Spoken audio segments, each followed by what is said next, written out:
Good afternoon and welcome to the news. My name is Remy Allen.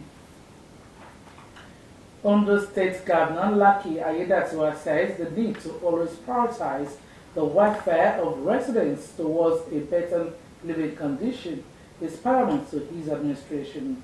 Governor Aiyedatiwa, who played host to leaders of the ruling All Progressives Congress APC from Akpoy, Ondo East, and Ile-Oluji-Okigbo on solidarity visits, reaffirmed his resolve to make the state an investment haven.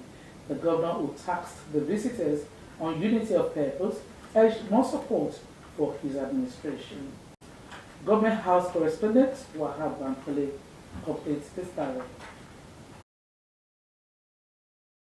Leaders of the ruling All Progressives Congress APC from Akpoy, Ondo East and Ile-Oluji-Okigbo were at the Koko Conference Hall of the Governor's Office in Akure on solidarity visits to Governor Lucky Aiyedatiwa.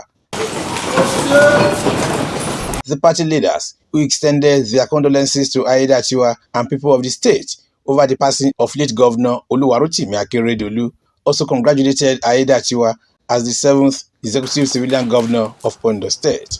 Speaker of the State House of Assembly, Olamide Olajiji, who led the delegation from Ondo East, expressed heartfelt appreciation to Governor Aiyedatiwa for his exemplary leadership and highlighted the transformative projects undertaken in the local government area.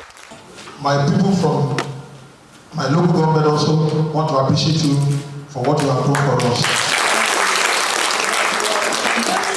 For the road that you permitted us to put into our budgets. The group pledged their loyalty and support for the Aiyedatiwa administration towards actualizing his vision for a better state. Ambassador Olushola Iji, former ambassador of Nigeria to Togo, who led the delegation from Akpoy, commended Governor Aiyedatiwa for his remarkable achievements since assumption of office, applauding the recent appointments of Akinwumi Sowore as Commissioner Designate and Olamide Falana as Special Advisor. We'd like to implore Your Excellency that we still have many sons and daughters who are very qualified and competent for political appointments as well as for employment into the state civil service. Governor Lucky Aiyedatiwa expressed gratitude for the solidarity and support shown by the party leaders. Reflecting on the late governor's legacy, he reaffirmed his commitment to the completion of ongoing projects and initiatives aimed at enhancing the state's economy. An indigene of Akpoy to be ranked among the senior cadre in civil service. We will look into that when the time comes. And all the other things that were mentioned, the Sabon-Egotu Road, all of that will be looked into. And the School of Health Technology, I think that has been approved as well. So, government is continuing. All the projects that the late governor started that he has not completed, we will complete all of them.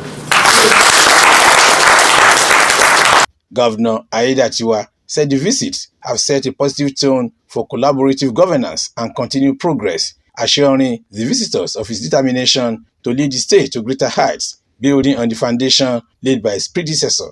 You run election and you run governance. If you run government very well, it will be easier for you to run your election smoothly and peacefully. And if you run in your elections smoothly and peacefully, it will be very easy for you to run the government. There is a government in place, and there is a governor. So the party must support the government and the government. We must be together.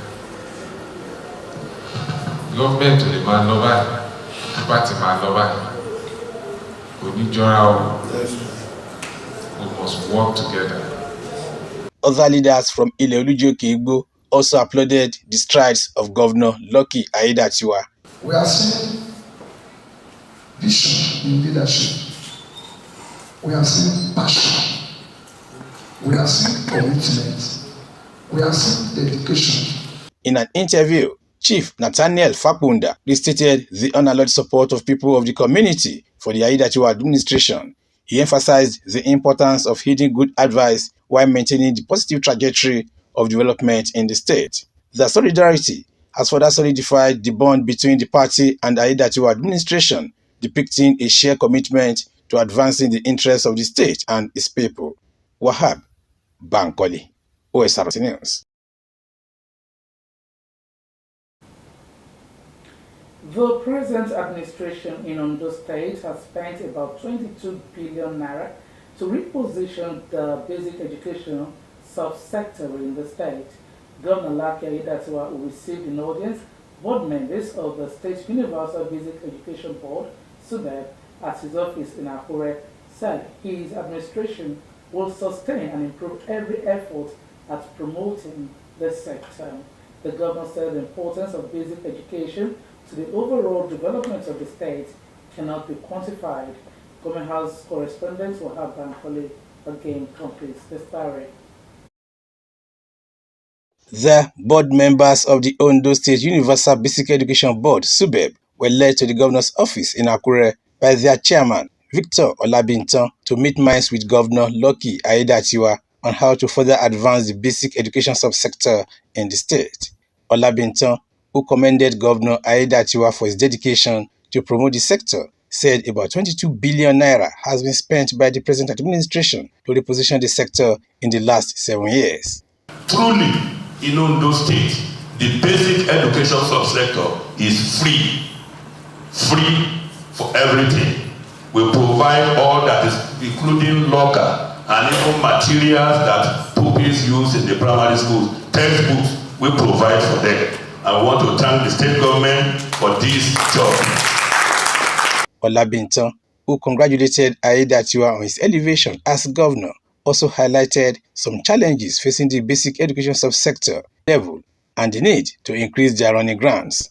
According to him, there is need to recruit about 2,000 teachers to fill various vacancies across the state. He commiserated with the governor and people of the state following the passing of former governor Oluwarotimi Akeredolu. Governor Lucky Aiyedatiwa, who thanked them for the visit while eulogizing his late boss, says the present administration will not relent efforts at promoting the sector. The chairman mentioned that about 22 billion have been spent on basic education in Ondo State. That means the state has also come. We will look into all of that. That will help us to plan our budget in the subsequent years. Aiyedatiwa promised total implementation of the 2024 budget proposal for overall development of the state. Wahab Bankole, Osrc News.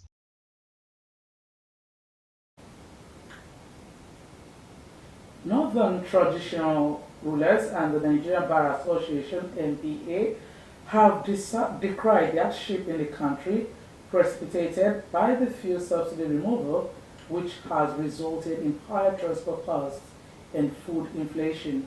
The Traditional Rulers and NBA asked the federal government to quickly address the situation, just as President Bola Tinubu will today hold a closed-door meeting with state governors at Osrc Villa, Abuja, to profile solutions to economic crisis in the country. The meeting with the governors would be held before the president's departure to Ethiopia for the African Union meeting. The session is coming a few days after the governors elected on the platform of the People's Democratic Party compared Nigeria's economic situation to that of Venezuela, a South American country in the throes of hyperinflation, escalating starvation, disease, crime, and high mortality rates. Protests have broken out in different parts of the country in reaction to the high cost of living, with citizens in many states demanding solutions to the economic crisis. In the same vein, the chairman, Northern Traditional Rulers Council, and Sultan of Sokoto, Alhaji Muhammad Sahad Abubakar III, has decried the deteriorating socio-economic as well as insecurity ravaging the country. Abubakar declared that with the current downturn of the economy, which has inflicted untold hardship on Nigerians, all was not okay with the country, especially the North. He also said the nation was sitting on a keg of gunpowder with millions of Nigerians without jobs and food. Abubakar spoke while addressing his colleagues at the 6th Executive Committee meeting of the Council held at Arewa House, Kaduna. He lamented that the two monsters confronting the nation at the moment are poverty and insecurity, which, if not tackled urgently, could spell doom for Nigeria. The Academic Staff Union of Universities, ASU, says it is alarmed going by the reports it received on the failed promises of the President Bola Tinubu administration towards addressing the lingering issues that forced the union to embark on a recent nationwide strike. The union's national president, Emmanuel Sodeke, made the revelation in Umuahia, Abia State, after its National Executive Council NEC meeting held at the Niger Delta University.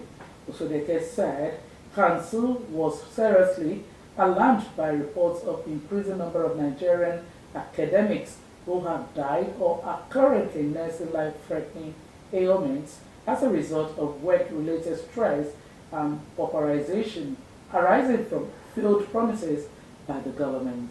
He said federal government has lately been evasive on payment of the backlog of the earned academic allowances, part of which was captured in the 2023 budget for federal universities. The Dawn calls on the government to accelerate the process of arriving at a minimum living wage as demanded by NLC and NEC, as well as urgently review all IMF World Bank sponsored economic policies which are increasingly degrading the quality of life of Nigerians. The federal government says it is now difficult to sustain subsidy on electricity as it revealed that the country's power debt had continued to balloon.